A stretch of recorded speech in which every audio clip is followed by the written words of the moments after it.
So, Atlanta Black Star, Very Smart Brothers, Uptown Collective, Travel Noir, Dallas South, Blavity, Broadway Black, Lassie with Lavina, Q City Metro, Post Borgie, Radio Ambulante, Brick City Live, Latino Rebels, BlackDetroit.com, Wise Latina. In 2016, All Digitocracy set out to identify hyperlocals run by people of color. We called them the New Jacks, and we produced a database of more than 50 sites. With more resources, we likely would have found plenty more. All of these platforms focus on niche communities, whether they are located in communities and covering those communities in geographic areas, or they're covering issues with audiences stretched across the country. They all focus on highly targeted communities, and they're all run by people of color. Some specialize in certain topics like Broadway Black or travel. Many of these sites are run by former journalists. Some are run by people like Led, who with no journalism experience at all. Those who don't have a journalism background, another example is Blavity, but they have a passion for covering their communities because nobody else does. As of 2017, a few things have changed. Very Smart Brothers has been acquired by Fusion, Univision, the Gizmodo Group, with support from New Media Ventures and the Knight Foundation. Blavity has gone on a buying spree, buying other hyperlocal sites such as Travel Noir and Broadway Black. But the vast majority of startups led by people of color are still struggling. All Digitocracy, for example, has been on hiatus for nearly a year. And Dallas South, a once crown jewel of the hyperlocal community, has been greatly diminished after its founder had to accept a job in the city government. I'm Tracy Powell, and today I am joined by Led Black, Editor-in-Chief of Uptown Collective, Glenn Perkins, Editor and Publisher of Q City Metro, Molly De Aguiar, of the News Integrity Initiative, and Karen Runwit, Program Officer with the Knight Foundation. And we are going to talk about the challenges that founders face and that funders face when it comes to hyperlocal news. So I'm going to take a seat and give my panelists, this stellar group of panelists, a chance to tell you why they started their sites and their backgrounds. Go ahead. Well, I guess I'll start on this end. I launched Q City Metro. It will be 9 years in November. I had worked in mainstream media all my life as a reporter and as an editor. And when I got to the Charlotte Observer, I was business editor first, then deputy managing editor. And I realized that the African American community in so many ways was being left behind in this whole hyperlocal push. And I looked around and didn't see anyone who looked like me or anyone producing the kind of website that I wanted to produce in a community. There were lots of websites that were doing things on a national level, but no one trying to cover a community. So I gave up my day job because I had to. I couldn't do what I wanted to do and be deputy managing editor at the Observer, and I've been doing that now for 9 years. We'll talk a little bit more about that as we go along. Karen. My name is Karen Runlet. I'm a funder. I work with a team, and I work for the journalism program. So I don't run a site. I very much pay attention to folks who are trying to launch startups, and we have certain members of our network who are part of sites as well. Knight has done a lot of work in terms of funding diversity. We've funded the student newsrooms at National Association of Hispanic Journalists and the National Association of Black Journalists, for instance. We did also fund Blavity as well, the venture side of the foundation, the investment side. That's a little bit different than what I do. I will just start by saying there are many foundations that do fund investment side. It is different from the grant side, but that is something you should know exists as an opportunity as well. Hi, I don't think mine's on. Where's the, sorry about that. Oh, there we go. Can you guys hear me? Yeah, okay, there. Sorry, I'm losing my voice, so I might sound a little funny today. I apologize. I'm Molly DeAguirre. I work with the News Integrity Initiative, which is at the CUNY Graduate School of Journalism in New York. We're fairly new. I've only been on the job for 3 months, but I am also a funder. I have a background in philanthropy.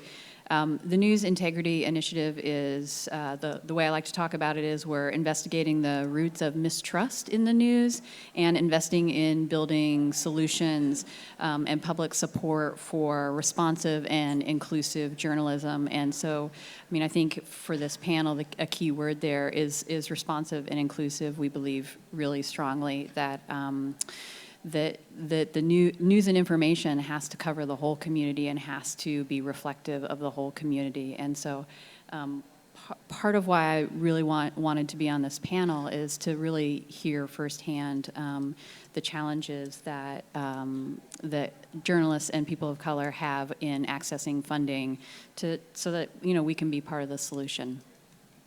Hello, everyone. My name is Led Black. The Uptown Collective started broadcasting on a daily basis in February 2010. It began as a homage to the neighborhood that I grew up in, Washington Heights, and had made me who I am, and who also was also in the throes of deep, profound change. And I decided to document that change, and also to document the verb and energy that made Uptown. Uptown is anything north of 100th Street, right? To document the change that was taking place in my neighborhood, and also what the people that have been there forever, what they had, how they sustained it through the crack era and things of that nature. I think that a lot of these big mainstream outlets, they don't really cover our neighborhood in the way that they should. So I like to say we don't cover the hood, we are the hood. I don't have a journalism background, but I'm a reader.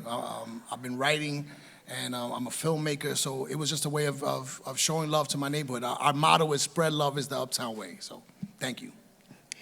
Thank you, thank you. So I want to start off with the founders. Glenn and Led, can you talk to us a little bit about who is in your audience? What do they look like? And talk to us about the communities that you cover. Well, we cover the Charlotte region, which is 9 counties. When I say cover, obviously we can't cover an area that size, but we write about things that impact the African American community in those 9 counties. At some point, we probably write about something in all of those. My readers are largely college-educated professionals. Charlotte has about 800,000 people. About 35% of them are African Americans. Charlotte is now a majority minority city, technically has been for a number of years. I call if I were to put a face on my reader, I call her Monica. And she is in her mid-40s, late 30s to mid-40s. She has a college education. She's a working professional, and more likely to be unmarried than married. That's kind of my typical reader. 60% female, about 40% male. The last survey we did, we were about 90% African American and 10% other. I believe that number is now probably, that other category is probably slightly higher because we picked up. I'm always surprised when I get readers who are not African American, and I'm being surprised more often. What do your numbers look like, the traffic on your site? We average about 60,000 unique users per month. We have a lot of room to grow, as I mentioned, given the size of the area. But there are 60,000 very dedicated readers. They They subscribe to our newsletter, not all 60,000, of course. They follow us on social media. They invite us to their events, and they come to ours. Led, can you tell us a little bit about your audience? Sure. So my audience is kind of a cross-section of folks that grew up in the neighborhood, and also people that are just moving to the neighborhood and just finding out about it, and happen to Google Washington Heights or Harlem or Inwood, and we come up, and that's where we get most of our readers. I also have a local column in the Manhattan Times, which is a local paper. So we also have like those people that don't go online, they just read the local paper. But it's a heavily immigrant neighborhood. Washington Heights has more immigrants than any other place in New York City. Mm-hmm. So we have a lot of immigrant readers. And I think that we're also like, there's a woman right now that's seeking sanctuary in a church in my neighborhood. So we are front lines for a lot of the stuff that's kind of, taking place across the country. So we have Washington Heights and Harlem in a lot of ways are neighborhoods that they reverberate, they have resonance beyond those places, right? Harlem is a black mecca, right? So if you're interested in Harlem, it's not just regional, it's around the world. Same thing for Washington Heights. Washington Heights, I think it's the third unofficial capital of the Dominican Republic, right? So there's Santo Domingo, Santiago, and then Washington Heights. I call Washington Heights, it's Dominican Disneyland, right? So it's where Dominicans go to get their food, their flavor. Juno Diaz, the famous Dominican writer, talks about un baño de pueblo, like an immersion in your culture. Mm-hmm. So that's what those neighborhoods represent. So we have local readers, but we also have people that say, hey, I lived in that neighborhood 20 years ago, and I remember that, and I think so. Our readership is pretty broad. We have about the same amount of page unique views.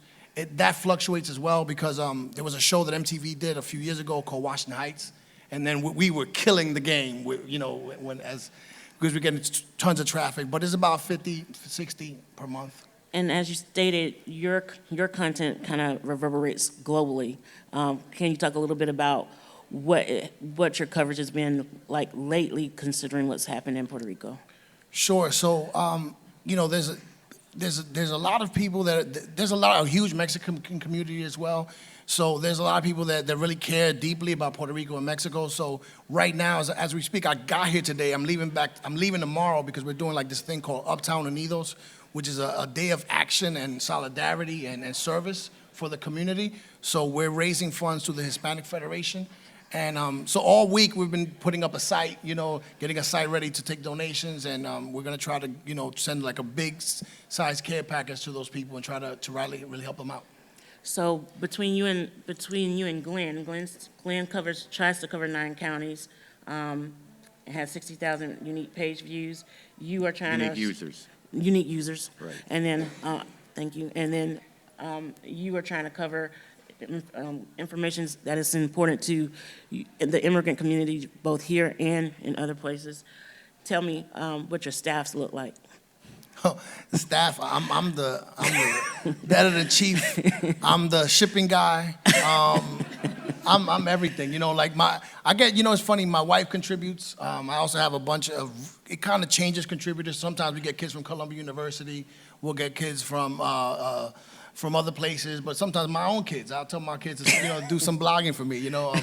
So it's really like it's a one-man shop almost. I do most of the blogging, but we do get contributors from other places. Mm-hmm. I think it's important that sometimes people just send in an op-ed. Hey, this is how I feel. And as long as it's not disrespectful, as long as we'll publish it. A lot of times we'll be the first person to tell you about something local, something that the big people are not hearing about yet. We'll tell you it first. Mm-hmm. Well, you're lucky to have your wife and kid. My wife and daughter would not work for me on a bet. Mainly we have stringers. I'm the only full-time person, and after 9 years, we've kind of gotten to a place now where I'm looking at hopefully later this year bringing on one other person, probably not full-time, but maybe 20 hours a week, because as he said. I do everything. My day I start at sometimes 3 in the morning and I work until 8 o'clock. And on any given week or any given month, I can tell where I put my effort. If I have money, I put my effort on the revenue side. If I have readers, I put my effort on the content side. And I've got to get to a place where we can do both simultaneously. Let's talk about revenue. That'll be a short conversation. Okay. Go ahead. Where does yours come from? We changed our model at the beginning of the year. I was reading a book about failing different, finding different ways to fail, and I said I was going to change how we went after revenue. Up until this year, we tried to sell banner ads, and that wasn't working very well. We were selling banner ads, but we weren't making any real money. So we went to a sponsored content model in terms of revenue. We still have our journalism that is separate from what we do for our sponsors. But with our sponsors, we get anywhere from 10 to 30, 35,000 per sponsor, depending on what they want us to do for them over the term of the contract. And so if I get $35,000 or even a $10,000, that's a lot of banner ads I would have had to sell. So we've done a lot better since we've gone to that model, and that's why I'm hoping that by the end of the year we'll be able to actually hire someone to help. What about you, Led? Yeah, I mean, same thing. It's a struggle. One of the things that we do banner ads, of course. We also do apparel. So, local apparel, Washington Heights, T-shirts, Harlem, Uptown, and roll them out, do a lookbook and things of that nature to bottom line. And then I also do social media for different, so the Manhattan Times and the Bronx Free Press are two local papers. They're owned by Lin-Manuel's father, by the way. So so I do the social media for both papers.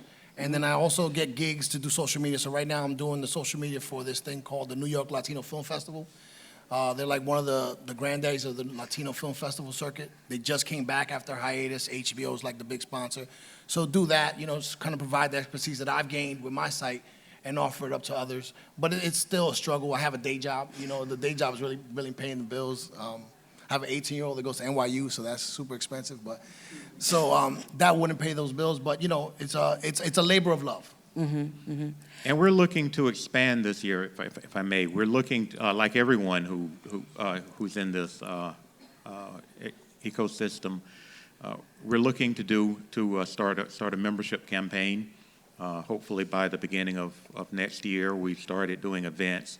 So as we grow, we're trying to find more diverse sources of revenue. So it sounds like you're both for-profit entities. Neither one of you are nonprofit. Why haven't you gone nonprofit? As an old business reporter, I'm a capitalist at heart, and I don't know. Something about sitting around writing grants and trying to get money that way just didn't appeal to me. But I think at the end of the day, I believe that if you create a product that is good, the market should be able to support it. And in my heart, I still believe that. And Led, what? Same thing, basically, yeah. You just didn't want to write. Yeah, it's only so much bandwidth you have, right? So it's like you could focus on one thing or focus on the other. I'm going to ask you this question. I'm going to try to be as blunt as possible. Do you consider yourself ethnic media, either of you? Say it again? Ethnic media. Oh, definitely. In the vernacular of the old school black newspaper. Definitely. I'm not sure what you mean by ethnic media, but I think I do. The old school black newspapers. When you think of ethnic media, some of the New Jacks don't consider themselves ethnic media, even though by definition they might be. Blavity, I don't know, considers itself ethnic media. We are, as I said, probably 80 to 85% of our readers are African American. I'm African American. Most of the topics we write about, all of the topics we write about, directly impact the African American community. Mm-hmm. We don't run away from that, if that's what you mean by ethnic media. Okay. Yeah, same here. We are proudly pro-black, pro-Dominican, pro-Latino, pro-immigrant, you know, and we don't shy away from that. You know, the reason you have black media is because the story wasn't being told by other people. So that's what we do, and definitely proud to be ethnic media. Yeah. So when some general interest publications look at ethnic media, they see organizations with an agenda.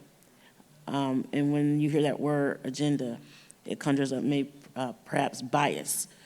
Would you all say that you are biased? I am pro African American community in Charlotte. If that is biased, then yes, I am biased. I'm not anti. Well, I am anti some things, I suppose, but we advocate for our community. We advocate for our readers. That's our reason for being. Okay. Yeah, we definitely have an opinion and a mission, and that's what we're trying to do. If we were just going to be anything else, then it wouldn't even matter, right? We need to have I think, a viewpoint, a voice, and we advocate for that, you know, and that's a big part of who we are. Okay. So some of these conversations won't be comfortable, and I'm doing that intentionally. Karen and Molly, when you hear I'm pro-black, I do have an agenda, how does that hit your ear as a funder? Okay, I'll start. We fund journalism. I work for the journalism program. But we also are very, very concerned about underserved communities. And black communities are underserved. They are. So are Hispanic communities. So are Asian American communities. So that's a problem that is real. And we're struggling to find out ways to support that. There are a lot of things that we've done that I'm very proud of, and we're having a lot of really difficult conversations internally to figure out how we can support publishers of color. So that's where I'll start. Our concern is we do fund nonprofit news sites. I have not met many founders. I've met a handful of nonprofit sites that are run by publishers of color. I have met many, many more running for-profit sites. So that's a challenge there too. Where we have been able to support publishers of color is through things like trainings around things like building revenue or social media or audience engagement. So those are the things we've been able to fund so far, and we're trying to figure out ways to find more publishers of color. And since I'm looking out at the audience, and I should know who my audience is, I just like a show of hands. Is there someone here who's running a site? A publisher of color who's running a site? Who's here who hopes to be a publisher of color running a site? Okay. Thank you. Okay. Good question. Yeah, I'm a huge supporter of a point of view. I think, you know, as Karen said, it's important to hear those underrepresented voices, and you know, we believe strongly in public service journalism and journalism that actually improves people's lives. And so, like, I loved your example of your day of solidarity, because that is actually how you build an audience of people who will invest in your work and pay for your work. And I think it's great, actually. The other thing I want to add is to Glenn's point about nonprofit versus for-profit. I feel your pain about not wanting to sit around and write grant proposals, because it's not easy. It's not an easy route. Before I was at the News Integrity Initiative, I worked for a private foundation in New Jersey, and we did a lot of work actually with for-profit hyperlocals in New Jersey, because predominantly what the landscape of New Jersey is a lot of these very small one or two people hyperlocal sites. And so we did a lot of experimentation around what sustainability might look like for these small sites. And everything you guys are saying is what we heard as well, around you've got banner ads and sponsored content, but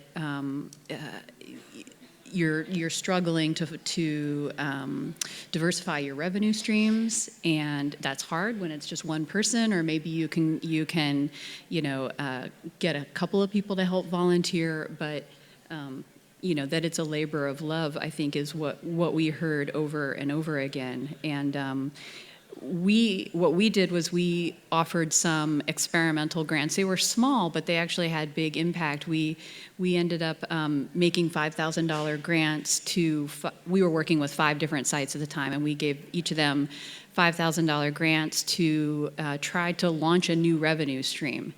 And I was really struck by philanthropy's role in being able to provide either startup funding or bridge funding to get to the next level of your site with a very small amount of money. And I was also struck by how much these very small sites, how $5,000 felt like a windfall. It felt like winning the lottery to them. And nonprofits are often used to getting $50,000, $100,000, $200,000, and it was a real joy to watch very resourceful people take $5,000 and turn it into revenue streams. So that was like a real eye-opener for me in philanthropy, like what role we can play in very small but important ways to help take sites to the next level. If I could go back to the question of agenda, is this thing working? Yeah. Yes. If I could go back to the question of having an agenda, nearly all of our revenue comes from large corporations, Blue Cross Blue Shield, Carolinas Healthcare System, large organizations, Blumenthal Performing Arts, local museums, county government, city government, and they do that because they want to reach our audience. I think they recognize that there is a need. There is a need to reach the African American community, not just in Charlotte, but everywhere. But since I'm from Charlotte, we'll talk about Charlotte. And so I don't see our agenda as being different than the agenda of our city, and that is to bridge communities, disseminate information, and to create informed communities. I just happen to have bitten off one portion of that community that I thought I could impact. Thank you. I Tracy, appreciate that. I'd also like to add too, the word agenda clearly is a loaded word when it comes to journalism. So I will simply just say this: Knight Foundation, and that's the big Knight Foundation, but also Karen is also concerned about underserved communities. And what I would say is everybody's heard the term income inequality, right? You've all heard that term. I really believe there is also information inequality. And communities of color don't get as much information as other communities. And that's what Knight is concerned about, that the information that is served to all communities is good and meaningful for those communities so they can be engaged ultimately in democracy. And that's a very high aspiration, but that's really what it's about. I just from a personal level, my mother is an immigrant and she read the paper. Remember that thing? The paper every day. And when I was applying to college, she read the paper and she located a book that would help me figure out how to apply to college. It made a difference in my life. So those are the kinds of things that help bridge an immigrant who doesn't understand the U.S. system to change their lives. So that's what I'm talking about when I say information inequality. So that's what I think Knight is concerned about, and that is our agenda, to make sure that everyone's information needs are served equally. And advocating for your communities should be all of our agenda. So, Glenn and Molly, um, total transparency, Glenn and I are both on the board of the Lion, and that's the locally independent online news publishers association. Should have said that up front. Glenn, you know hyperlocals, because Lion represents hyperlocals. What's different between Q City Metro and all the other hyperlocals? For-profit hyperlocals. Yes. One big difference. We are concerned about people within a very narrow geographic area. We're not a national publication. We don't get our money from national advertisers. We have no, I would not trade 100 local readers for 1,000 readers in New York, because my advertisers are not interested in readers in New York. I'm not interested in having people in New York read us beyond, if they want to read us, then that's great. But I want local people. We write about local issues. We're funded locally.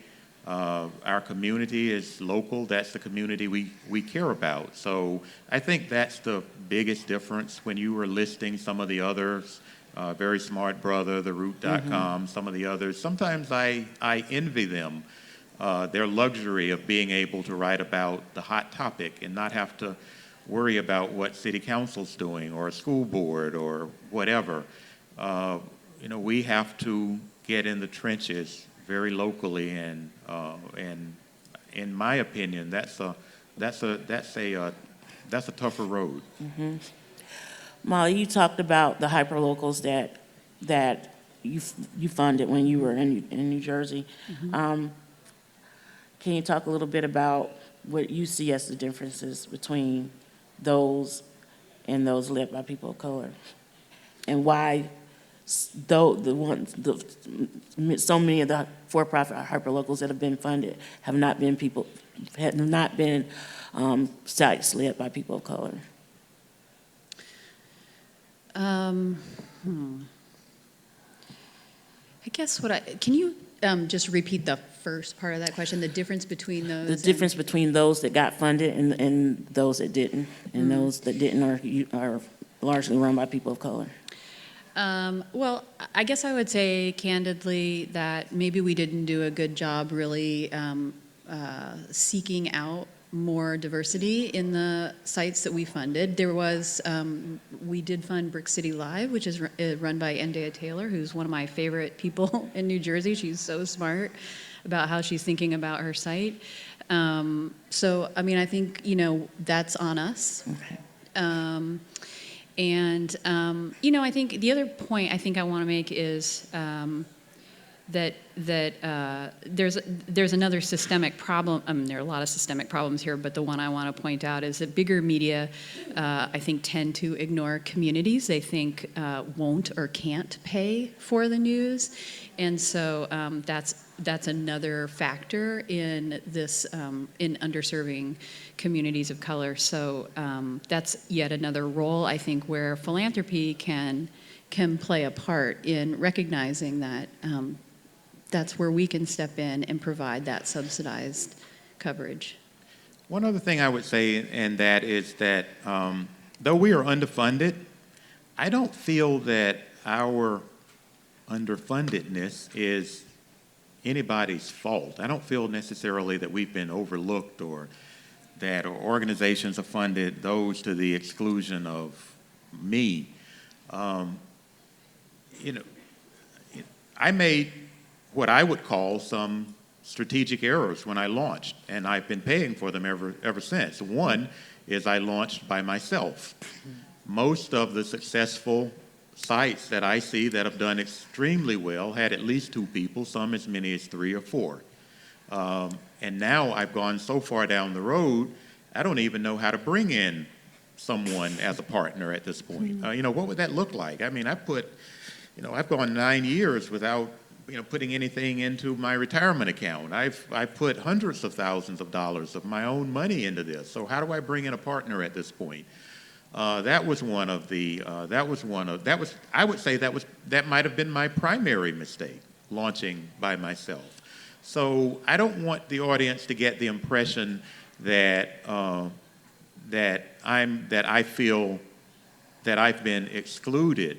I think one of the big things is information, and I think if I launched when there was no Lion. I don't believe there was Lion in 2008, and ONA, if it was around, it was just really starting up. It was much smaller, so there weren't a lot of organizations. Oh, Lion is local. Help me out. Local independently owned news publishers Yes, association. people like me, independent publishers all over the country. So they weren't around. And so there wasn't a model for success. There weren't as many models for success when I launched. If I were launching today, I would do so many things different. But it's like turning a ship. When you get that baby started down a certain path, it's hard to turn it, and that's what I'm trying to do now. And that's what I talked about earlier when I said I decided this would be the year I would find different ways to fail, and in finding those different ways to fail, this has been our best year by far. Already this year, we've brought in more revenue this year than we've brought in probably in the 3 best years combined. And it's because I've been able to come to places like this. I've been able to go to Knight Foundation events and Lion, and I've found out what other people were doing, and I went back and I replicated. I ripped off those ideas, and they're working. That's awesome. I want to come back to Karen in a minute, but first I'm going to go to Led. In the interest of total transparency, Led and I met because we both participated in a CUNY program designed for our founders of hyperlocal sites. We received training in advertising, sales, and newsletter marketing, and all that. Can you talk about how that has helped or the challenges you've might have experienced in implementing some of the training you've already received? Well, I think the training was invaluable. I learned a lot. It helped to, one of the things that I remember learning helped to crystallize like the vision and the mission was, who is your audience? Like, describe that person. What does that person look like? What age is that person? That helped me think about things. And I actually thought of an actual person that's one of my strongest supporters, always reads the site. So I think there was a lot. The training was amazing. It was invaluable. But it's still, you only have so much bandwidth. So it's like you have to, am I going to focus on the content, or I'm going to focus going out there and trying to get, ads and things of that nature. So while the training was invaluable, there's also, there's only so much you can do. Right, and continued support. Right. Karen, the first question I'm going to put to you is, Knight Foundation did give money to Blavity, and you use your nonprofit. What was the difference between, what did Blavity have that you don't see in a lot of other hyperlocals that made Blavity successful and others not so much? Okay, I'll do this as best I can. I wasn't the actual person who did give to Blavity. What I will say again is there are foundations that do have investment capital. I work grant side. But I think even knowing that is a nugget of great value to anybody looking for funding, because I do think philanthropy is a mystery. And if we can peel back the curtain and you can see what's inside, that's an opportunity at different foundations that you may not know about. And that's very different than grants. So I'll say that. That's one thing that you should know about. So when you go to the websites of different foundations, you should be trying to find out if they have venture capital and if they invest in that way. I would say the mission was deeply around serving African American millennials in the digital age, a very sound business plan. And I I spoke to the team who invested directly, a very sound business plan. So the other thing is, Knight invested a small amount of money. If you look at the different Series A, Series B, Series C that she was raising, it was a very small amount. And it was early on. And what Knight really did was use the network, Knight's network, all the people to support her through introductions and so on and so forth. So that's most of what it was. So you heard what Led just said about receiving the kind of training that he got. And he got the training. The problem came in terms of not having support beyond that. So why do foundations keep investing in training, especially with people who, quite frankly, know the community better than some of the mainstream or general interest dailies? Why do they continue to invest in training when the problem is the support after that point? Well, I do actually think we also invest in the support after that point. So I will say one of the ways that we've heard so far is that one of the ways you learn faster is if you're in a peer group. And we gave seed capital to Lion, which the executive director, Matt DiRienzo, is over there. And hi, Matt. So I'll just say, frankly, we talked to Lion about we want to see more diverse membership. And Lion moved quickly. The board is more diverse. The membership is more diverse. That is a peer group to help you get support and resources beyond. So I think it is training, but I also think it's a peer group. Okay. Tracy, can I add to that? Yes, please. Thank you. Yeah, so a couple of things. When we were doing our work with hyperlocals in New Jersey, it's funny when I think about the budget that we initially had for that, we actually thought we were going to be giving a lot more grants to the hyperlocals, and we found that the real value was actually in our time being a sounding board, doing some hands-on coaching and mentoring for the sites. And so I think, philanthropy does that a lot, actually, to Karen's point. We make grants, but then we do the best we can to bring as many kinds of other resources to the table. I mean, we're making an investment, and we want to maximize that investment and make sure that it's successful. So we spend a lot of time trying to connect our grantees to other resources, whether it be other funders or just, information out there that they should know about, or potential partners for collaborating on projects or whatever it may be. So that is something that I think a lot of funders really try hard to do. I want to add a brief caveat to what I said, and I truly meant what I said about being able to come to conferences like this, all of the peer training and things like that you talked about. But if there's a funder out there is no substitute for cash. Training is good, but cash is great. If you can, if you can go out and you can launch something and you know that this thing is already covered and this person's salary is going to be covered for the next year or the next 2 years, I mean, that's invaluable. So I don't want anyone out there to walk away thinking that I said, that buddy, funding it's not important. It is important, but short of funding, that peer-to-peer training, that kind of thing, that's been very good and helpful. So this is my last question before I open it up.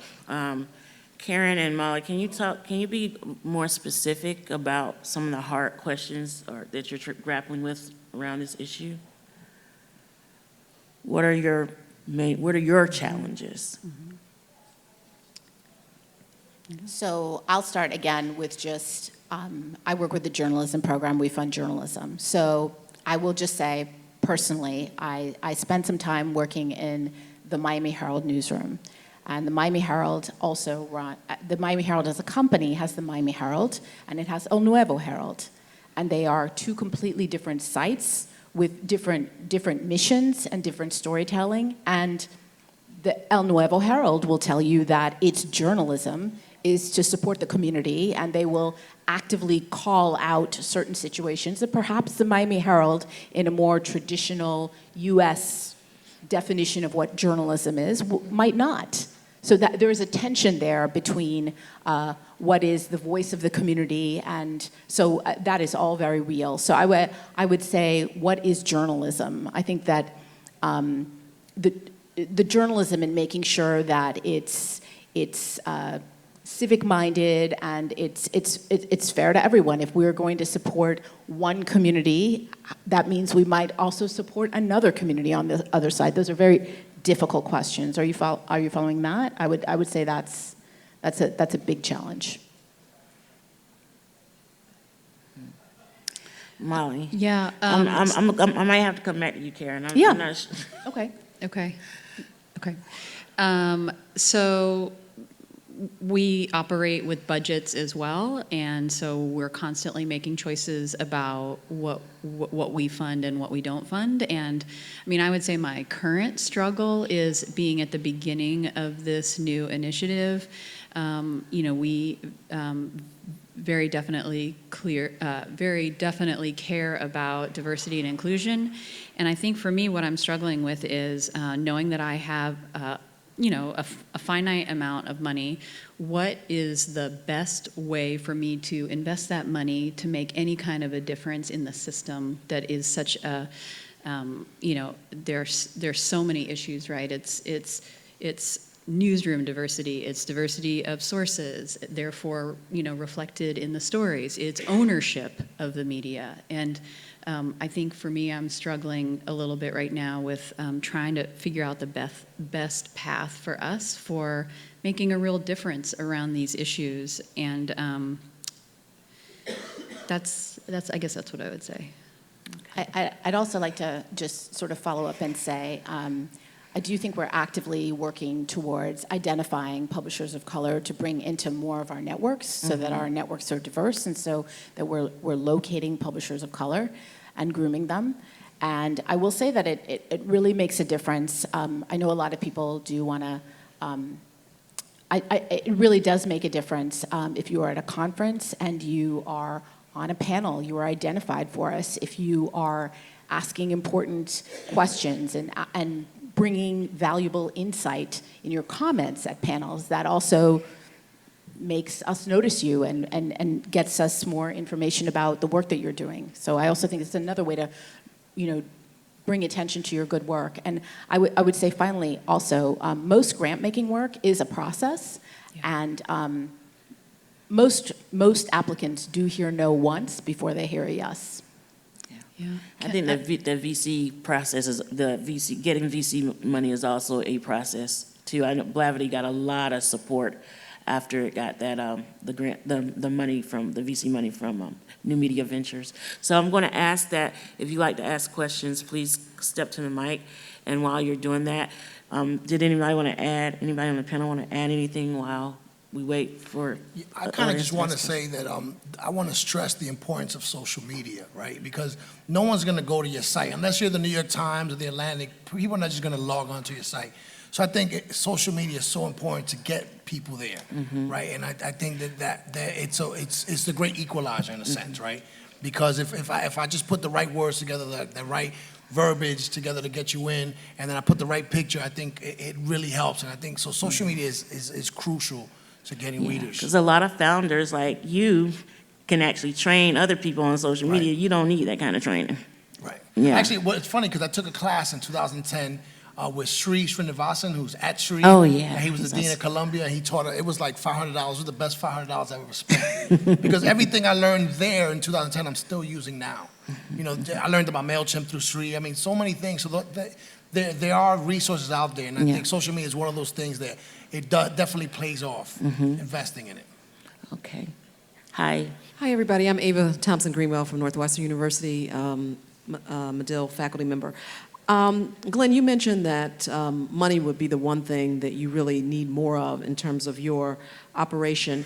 I'm wondering from the foundations, what are some of the hints you can give for those who might be interested in applying for either grants or venture capital, and is the process extremely different?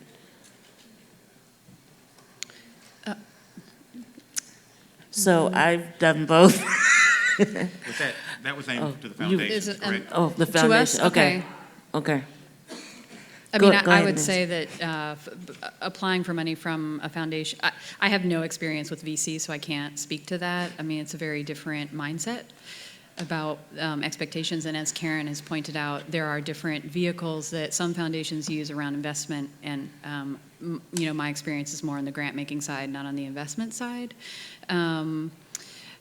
I think one of the barriers to building relationships is we tend to operate within our networks, and we're not more intentional about getting beyond our networks. And so I was thinking about, Glenn, when you were talking about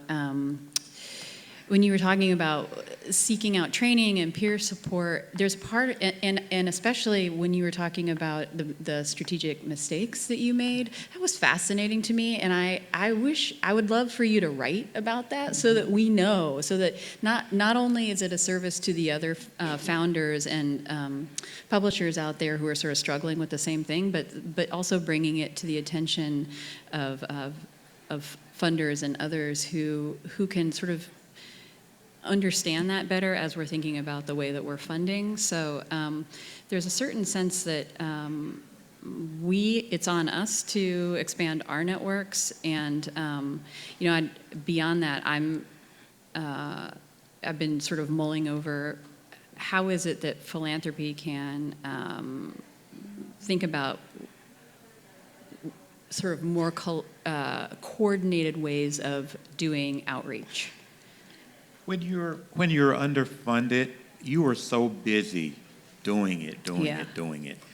You don't have time to look up, and you don't know what you don't know. I'll give you a brief example. It was just announced just a few weeks ago, I guess. Is it Linfest, or what's the name of the organization? They had just given out a ton of money. I didn't even know to apply until it was over, because I wake up every morning. I gotta make the biscuits.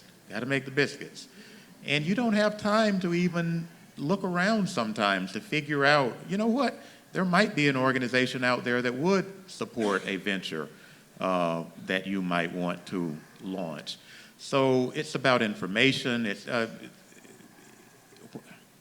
is about expanding your network. But I can tell you, when you're so busy every single day making the biscuits, it's really hard to look up to expand your network. So when I applied for VC funding with New Media Ventures, they were more interested in my team. And I think it was two of us. So I really didn't have a solid enough team. They gave really constructive criticism. You had to be a part of the angel list. You had to know how to fill out that application. It was a very in-depth application. Had to submit a pitch deck, and in terms of foundation funding, that's a very involved process as well. They're more interested in your 501c3 status, and they ask very, I guess they have to protect themselves. So you have to answer a lot of questions. Well, let me say this, it differs from foundation to foundation, because some might be very simple applications, but not all of them. But what I learned from both experiences is that it was the relationship that was more important than those papers that I had to fill out. They want to know who you are. And that's really the bottom line. So I will say as well that foundations run many contests, which they refer to, Knight certainly refers to as challenges. So I do think you have to be aware of that. I do very much relate to, having worked in a newsroom, the idea of making the biscuits and being so busy that you can't get to the bigger, higher goal to get funding for something. I understand that. I would say that you really should be in that network, and you should understand, again, that the first time you may not do it right, but you may need to enter a challenge more than once. Just to sort of, again, pull this curtain back on what a grant is. A grant is basically a narrative, how you're going to solve a problem, and then it's a budget. I would say that what you really have to have a very good sense of is what the foundation funds, what it doesn't, and how to write a good budget. I think if you have a good relationship and a great idea, a good program officer will help you make sure that story is straight and it's organized and it's well crafted. But you really need to have a good budget and a great idea. The other, I'd add to just really quickly, I always tell people to get to know the community foundations in your areas, because I think you can make a case that it's an investment in local news is an investment in the whole community, and we have to keep making that case for community foundations. But to go back to what Tracy said too, it is about relationship building, and it's not transactional. So I think from a funder's perspective, you know, there is a genuine desire to build a relationship and not to feel like essentially that we're ATMs. You know, we want to understand your work. We want to be allies. We want to be supportive. So when approaching us, you know, think about it as being a relationship building exercise and not something that's very transactional. Thank you. Okay. Hi. My question is more of the perspective of someone who's in a bigger organization.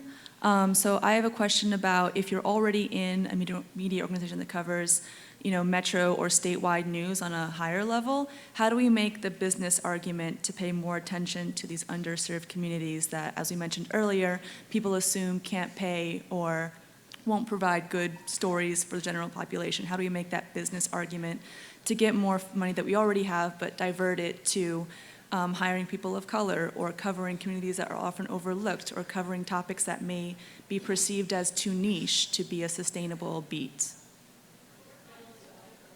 I would say look at the demographics, the changing demographics of our country. What may be a niche community today may not be tomorrow. Our country's changing, and we've got to invest in all portions of it as journalists. That's the best argument. That's the best argument that I can make. I did not choose to do this in Charlotte, but just because I was in Charlotte. As I mentioned, Charlotte is now majority minority. Is that right? Yeah, majority minority. It's a place where I felt this should be able to work. And I think any news organization that ignore these communities will pay for it later. Okay, thanks. Thank you. Hi guys, my name is Megan and I actually work for a startup local publication out of Kansas City. My question was, Glenn, you mentioned that if you were to start this over again, that there are so many things that you would do differently. And you mentioned doing it with someone else, but did you have anything else to expand on that? I was interested if there were any other tips for starting out now, what you would do. I would say that was probably the biggest thing because it really does boil down to resources. You know, when we talk about there being only so much bandwidth, it's true. You've got to have people, you've got to have divisions of labor. One person cannot be everything to any organization.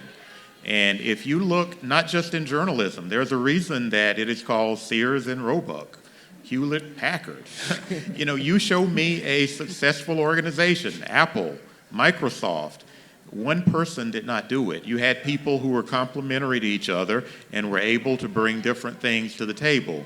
I could get into some other smaller things that I would do differently, and I could probably keep you here the rest of the evening talking about all the mistakes I've made. But if I could change one particular thing, it would be I would never attempt to do this again by myself. I think that SWOT analysis that we did at CUNY really Right. helped. I wish I had done that before I launched my product. Yeah, I was going to say the same thing. I think that it's important to hone in on who your reader is and get a understanding of that prior to. I mean, like I said, when we started, it was just, we started it, let's see what happens, and then it took shape of its own, but it took a while to get there, and I think the SWOT analysis really helped. Yeah, knowing what your strengths are, your weaknesses, knowing about your competitors, knowing what you're going to monetize ahead of time, and just being very, very focused on that would have been helpful. Just being more intentional, I think. And the other thing I think I would do differently is I would adopt that find new ways to fail strategy faster. If something's not working, move on. Don't sit there beating your head against the wall. Hi. I'm going to do this rock and roll style. Okay. My name's Jennifer. I'm a hyperlocal journalist in Jackson Heights, New York, working with undocumented immigrants. And I don't know if it's necessarily a question so much as it is a comment to the foundation's transparency, full disclosure. I'm looking for money, if anybody wants. Some of us are not coming from traditional journalism backgrounds. Some of us are stumbling into being hyperlocal news orgs. And I hope that maybe what you guys take away from this is that if you want to reach these solo entrepreneurs, these really, really super small organizations, don't just tell us about, oh, there's a grant out there. I think some of us, me in particular, really need to go through, this is what the grant application process is. This is how it goes about, whether, I understand it's different from organization to organization, but some of us entrepreneurs have not gone through that before. And when Glenn talked about expanding the network, or I'm sorry if it wasn't Glenn, but you're talking about expanding the network, also understand where the network is coming from, that we're not all business people. Some of us did not intend to get into this, but somehow filled a niche in the community, and now the community expects more. And yeah, that's all I want to say. And congratulations to the two hyperlocal organizations up there. I met you once before a long time ago. I'm glad to see that you're still going strong. I'm sorry I forgot your name, but all right. Thank you. Thank you. Thank you so much for saying that. That's really important for all of the funders to hear. I really appreciate that. So the Institute for Nonprofit News, they provide a lot of support for independent and nonprofit news organizations, and also AAJA, the Asian American Journalists Association, just had they're about to launch a new initiative focused on supporting founders. So just want to make sure. In line, of course, our organization for-profit. You're right. Thank you, Jennifer. And I think this is the last question. Yeah, good afternoon, everyone. I'm Clayton Gutzman from Miami, Florida. For the two hyperlocals that are up there, my friends who are not in journalism or just say start a blog when things ain't working out with the current outlets I'm with, can you guys share the moment where your hyperlocal came through and became your priority, your full-time commitment over the natural job that you used to work? It was immediately for me. I started putting together a business plan before I gave up my day job, probably a year, maybe even a year and a half. I gave notice to my employer that I was going to be leaving probably 6-7 months before I actually left. So it was never, I stepped out there with a daughter getting ready to go to a private college. I knew I needed to make some money, so I didn't have the luxury of playing in the shallow end. I had to dive in and try to get up to speed. Yeah, similar. Right from the beginning, I realized there was a need there, and just because when we first started publishing, I wrote a story about there's a thing uptown, and it's called the Nutcracker. So it's not the ballet, it's a street drink, right? So it's an alcoholic drink you buy in the streets of New York City, and that was one of the first stories I wrote, and people that didn't know about it were drawn to it, and people that did know about it. So it was one of those things that right off the bat, that was the first story that really blew up. And it still gets more hits than almost anything else that's on the site. So I think right from the beginning, that there was a profound need for what we were doing and telling our stories, again, because and I don't even think it's purposeful for like the big outlets, right? It's just they're telling a general story. They don't have their ear to the ground. So I have my ear to the ground, so I'm gonna tell and share what I'm seeing. So I think right from the beginning, it was this is it. I think your question is a good one. If you can start a blog and grow that audience before you give up your day job and do all of the stuff that I did, that is the smart way to do it. Don't walk in slowly. That's another piece of advice that I would give someone. If you don't have to give up your day job and you can inch your way in, do that. And finally, focus on the money.